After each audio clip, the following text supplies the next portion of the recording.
Welcome to GRR tutorial. మరి ఈ సెషన్లో మనం ఒక మంచి ఇంపార్టెంట్ ఒక కాన్సెప్ట్ని డిస్కస్ చేయబోతున్నాం. Some of three angles in a triangle. ఒక ట్రయాంగిల్లో ఉన్నటువంటి త్రీ యాంగిల్స్ని సమ్ చేస్తే మనకి ఎంతో ఒక 6th క్లాస్ నాలెడ్జ్ ఉన్న అందరికీ కూడాను చెప్పగలరు వెంటనే. అలాగే some of 4 angles in a quadrilateral. 4 sides ఉన్నటువంటి ఒక క్వాడ్రిలేటరల్లో ఉన్నటువంటి ఆ 4 యాంగిల్స్ని సమ్ చేస్తే ఒక 8th క్లాస్ పరిధిలో ఉన్నటువంటి నాలెడ్జ్తో మనం వెంటనే చెప్పగలం. ఓకేనా? మరి మీరు సైడ్స్ పెరుగుతున్న కొలది, ఫర్ ఎగ్జాంపుల్ ఒక పాలిగాన్లో 5 సైడ్స్ ఉన్నాయి, 6 సైడ్స్ ఉన్నాయి, 10 సైడ్స్ ఉన్నాయి, 100 సైడ్స్ ఉన్నాయి అనుకోండి. అప్పుడు మరి ఆ పాలిగాన్లో ఉన్నటువంటి యాంగిల్స్ యొక్క సమ్ ఎంత అనే విషయాన్ని ఇప్పుడు మనం ఈ వీడియోలో డిస్కస్ చేయబోతున్నాం. మరి ఇప్పుడు ట్రయాంగిల్ ఒకసారి డిస్కస్ చేద్దాం. చూడండి, ట్రయాంగిల్లో ఉన్నటువంటి ఇలాంటి 3 యాంగిల్స్ని, అది ఈక్విలేటరల్ ట్రయాంగిల్ అయినా, ఐసోసెల్స్ ట్రయాంగిల్ అయినా, స్కేలిన్ ట్రయాంగిల్ అయినా, ఏదైనప్పటికీ కూడాను వాటిలో ఉన్నటువంటి 3 యాంగిల్స్ మనం సమ్ చేస్తే అది ఎగ్జాక్ట్గా ఖచ్చితంగా 180 డిగ్రీస్ ఉండాలి. ఓకేనా? 180 degrees. So some of 3 angles in a triangle అందరికీ తెలిసింది 180 డిగ్రీస్.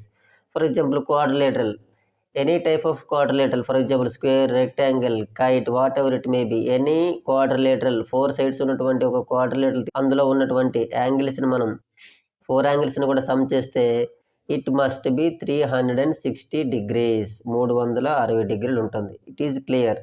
ఎనీ క్వాడ్రిలేటరల్ యొక్క 4 యాంగిల్స్ని సమ్ చేస్తే మనకి ఎంత వస్తుంది? 360. సో క్వశ్చన్ ఇప్పుడు అది కాదు. మీరు ఇప్పుడు 5 సైడ్స్, 6 సైడ్స్, 10 సైడ్స్ ఉన్నటువంటి పాలిగాన్స్లో ఉన్నటువంటి యాంగిల్స్ని సమ్ చేస్తే ఎంత, అది డిస్కస్ చేయబోతున్నాం. మరి ఇప్పుడు చూడండి, ఇక్కడ ఇది ఒక పెంటాగన్. పెంటాగన్ అంటే 5 సైడ్స్ ఉంటుంది. 5 సైడ్స్ ఉన్నటువంటి ఒక పాలిగాన్ని మనం ఇప్పుడు ఏమంటున్నాం? పెంటాగన్ అంటున్నాం. మరి ఈ పెంటాగన్లో కూడా మరి యాంగిల్స్ ఉన్నాయి. చూడండి, ఇక్కడ 5 సైడ్స్తో ఉండేది ఇక్కడ 5 యాంగిల్స్ కలిగి ఉంది కదా. మరి ఈ 5 యాంగిల్స్ని యాడ్ చేస్తే, సమ్ చేస్తే మరి ఎన్ని డిగ్రీలు వస్తుందో మనం ఇప్పుడు చెప్పాలి కదా. దీనికి మరి ఏం లేదు, సింపుల్గా మీరు ఒక ఫార్ములాని నేర్చుకోవాల్సినటువంటి అవసరం ఉందన్నమాట. ఏంటి మరి ఆ ఫార్ములా? చూడండి, n-2 into 180 degrees. This is the formula to find the sum of angles in any polygon. ఓకేనా? ఇప్పుడు 5 సైడ్స్ ఉన్నటువంటి పెంటాగన్లో మరి అన్ని యాంగిల్స్ని సమ్ చేస్తే మనకి ఎంత వస్తుందో కావాలంటే మనం ఏ ఫార్ములా తీసుకుంటున్నాం? n-2 into 180. సార్ ఇక్కడ మరి n అంటే ఏంటి? n is nothing but number of sides. మనం పెంటాగన్ తీసుకుంటే అందులో మరి ఎన్ని సైడ్స్ ఉంటాయి? n = 5 కదా. ఇక్కడ 5 సైడ్స్ ఉంటాయి. అంటే మీరు ఏం చేస్తున్నావు? ఇక్కడ 5 సైడ్స్ ఉన్నటువంటి పెంటాగన్ యొక్క యాంగిల్ సమ్ కావాలంటే ఆ 5లో నుంచి 2 తీసి ఆ వచ్చిన దాన్ని 180తో ఇంటూ చేయాలి. మరి ఇప్పుడు n+5 ఉంచామనుకోండి, 5లో నుంచి 2 తీస్తే ఎంత? 3 కదా. కాబట్టి 3 180 ఎంతైతే వచ్చిందో అది మనకి పెంటాగన్లో ఉన్నటువంటి యాంగిల్స్ యొక్క సమ్. సో 183 540.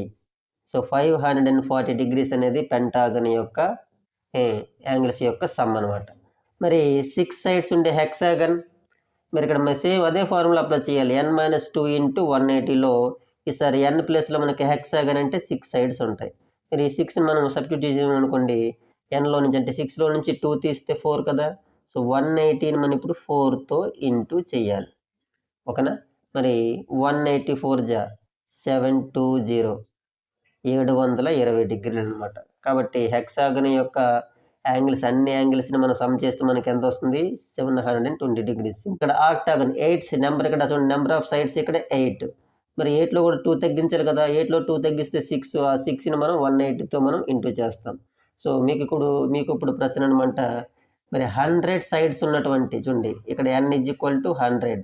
100 సైడ్స్ ఉన్నటువంటి ఒక పాలిగన్లో ఉన్నటువంటి టోటల్ యాంగిల్స్ యొక్క సమ్ ఎంతో మీరు కామెంట్ బాక్స్లో కామెంట్ చేయండి. కంటెంట్ నచ్చినట్లయితే దయచేసి లైక్ చేసి సబ్స్క్రైబ్ చేయండి. మీ ఫ్రెండ్స్కి మన ఛానల్ని షేర్ చేయండి, మర్చిపోవద్దు.